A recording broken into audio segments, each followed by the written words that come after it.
উচ্ছেদ হৈছে সেই সম্পৰ্কেতো তেখেতে মাতাৰ কোনো অধিকাৰ নাই নহয়, কাৰণ তেখেতৰ দেউতাকে 2011 চনত কি আইনটো পাছ কৰি গৈছে তেখেতে নাজানে নেকি?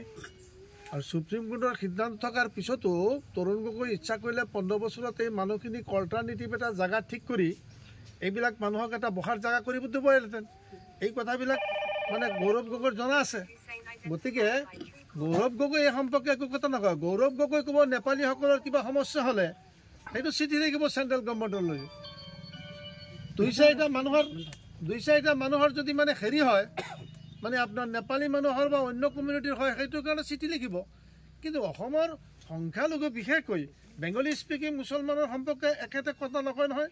আৰু তেখেতৰ দেউতাকে যোৱা 15 বছৰত কি কাম কৰি গৈছে ইয়াৰ ক্ষতিয়ন্ত ৰকিবুল হুছেইনেও জানে।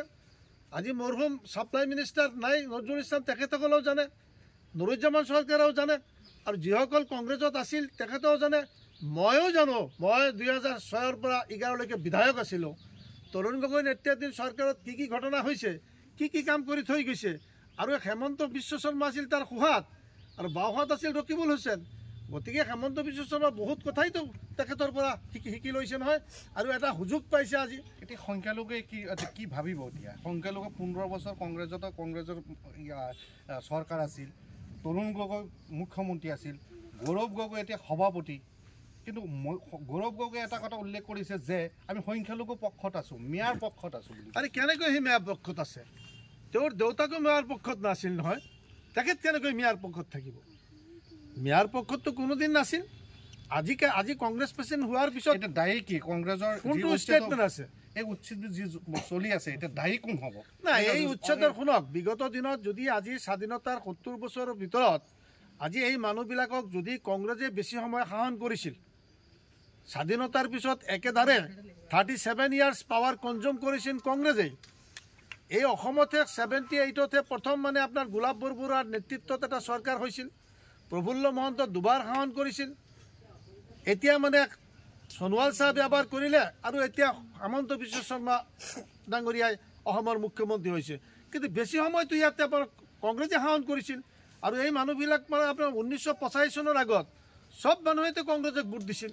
85 চনতে আমি এটা গোলাম ওছমানীৰ নেতৃত্বত IMF হোৱাৰ পিছত 17জন বিধায়ক, এজন MP হৈছিল।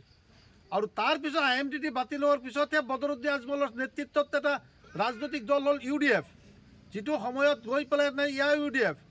কিন্তু তেখেতে 10জন বিধায়ক পাইছিল, ছেকেণ্ড টাইম 18জন বিধায়ক পাইছিল। তেখেত প্ৰতিবাদ নহ'লে বাকী সময়ততো কংগ্ৰেছকে আমাৰ মানুহে ভোট দিছে। দায়ী কি কংগ্ৰেছ? এতিয়া আমাৰ মানুহৰ পাত্তা নোপোৱাৰ দায়ী কংগ্ৰেছ। কাৰণ ব্ৰিটিছ ইণ্ডিয়াত ছাৰ ছাদুল্লাৰ নেতৃত্বত 1937 চনৰ পৰা 1942 চনলৈকে আপোনালোকে জানে 7টা গভৰ্ণমেণ্ট হৈছিল। তাৰ ভিতৰত 5বাৰ মুখ্যমন্ত্ৰী হৈছিল ছাৰ ছাদুল্লা, আৰু 2বাৰ হৈছিল গোপীনাথ বৰদলৈ। আৰু সেই ব্ৰিটিছ ইণ্ডিয়াত আমাৰ এই মানুহখিনিক যেতিয়া আমদানি কৰিছিল, আমিতো কনৌজৰ পৰা অহা নাই, ব্ৰহ্মদেশৰ পৰা অহা নাই, আমি হেৰিৰ পৰা অহা নাই, আমি চাইনাৰ পৰা অহা নাই, আমি আপোনাৰ গৌৰৰ পৰা অহা নাই। আমাৰ মানুহখিনি অবিভক্ত ভাৰতবৰ্ষৰ পূৰ্ব প্ৰান্তৰ মাইমিচিং ডিষ্ট্ৰিক্ট, খুলনা বা আপোনাৰ যশোৰ বা আপোনাৰ চিলেট বিভিন্ন অঞ্চলৰ পৰা আহিছিল। ইয়াত ব্ৰিটিছে আমদানি কৰিছিল। আৰু ব্ৰিটিছৰ দিনে তেতিয়াই মানে এই মানুহবিলাকক 6,53,18,018জন মানুহক পাত্তা দিছিলে। কোন গভৰ্ণমেণ্ট? সেইটো ব্ৰিটিছ ইণ্ডিয়াৰ যিটো গভৰ্ণমেণ্ট আছিলে। ব্ৰিটিছৰ দিনত যিটো আপোনাৰ চিফ কমিছনাৰ যিজন আছিলে তেখেতে দিছিলে।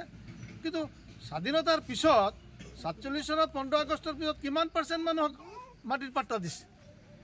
এইটোতো আমি বিজেপিক এতিয়া দুহিলে লাভ নহয়। বিজেপি এতিয়া সুবিধা পাইছে।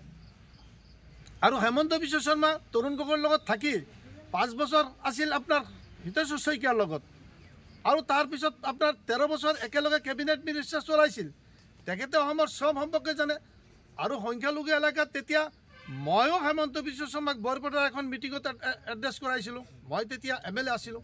আৰু সংখ্যালঘু মানুহৰ প্ৰিয়জন মানুহ আছিল নেক্সট টু তৰুণ গগৈ। মানে আপোনাৰ হেমন্ত বিশ্ব শৰ্মাক মানুহে ভাল পাইছিল। আৰু হেমন্ত বিশ্ব শৰ্মাই সব কথাই জানি পেলাইছিল। ৰকিবুল হুছেইনৰ পৰা সব অভিজ্ঞতা লৈছিল।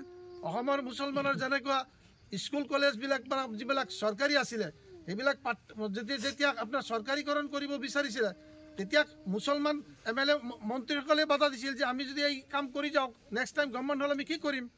গতিকে আমাৰ যোৱা 15 বছৰত তৰুণ গগৈৰ নেতৃত্বত যদি আমাৰ ৰকিবুল হুছেইন ডাঙৰীয়া, আমাৰ মহৰুম ছাপ্লাই মিনিষ্টাৰ নজৰুল হক চাহাবে, আৰু নুৰজামান চৰকাৰে, আজি ছিদ্দিক আহমেদে, এই এখেতসকলে যদি চেষ্টা কৰিলে হয়, এই মানুহৰ বিকল্প এটা ৰাস্তা এৰেঞ্জ কৰি থ'লে হয়, আজি হয়তো এই কাৰবাৰ কৰিব নোৱাৰে। আৰু এইটো সুপ্ৰিম কোৰ্টৰ সিদ্ধান্ত, সেই হিচাপে কংগ্ৰেছৰ দিনতো আছিল, আৰু 2011 চনত এটা আইনো পাছ কৰি গৈছে। এতিয়া অসমৰ মুছলমানে বুজি লওক, অসমৰ মুছলমান কোনফালে যাব। বিশেষকৈ অসমৰ যিসকল মিয়া মুছলমানক টাৰ্গেট কৰি লৈছে, মিয়া মুছলমান যাব কোনফালে। মিয়া মুছলমান UDFত ভোট দিছে, EMFত ভোট দিছে, কংগ্ৰেছত ভোট দিছে। যোৱা বাই ইলেকশ্যনতো মিয়া মুছলমানে আপোনাৰ BJPকো ভোট দিছে। কিন্তু মিয়া মুছলমানৰ ৰেহাইটো নাই। কিন্তু মিয়া মুছলমান একমাত্ৰ আল্লাহৰ ওপৰত ভৰসা কৰি চলিব লাগিব।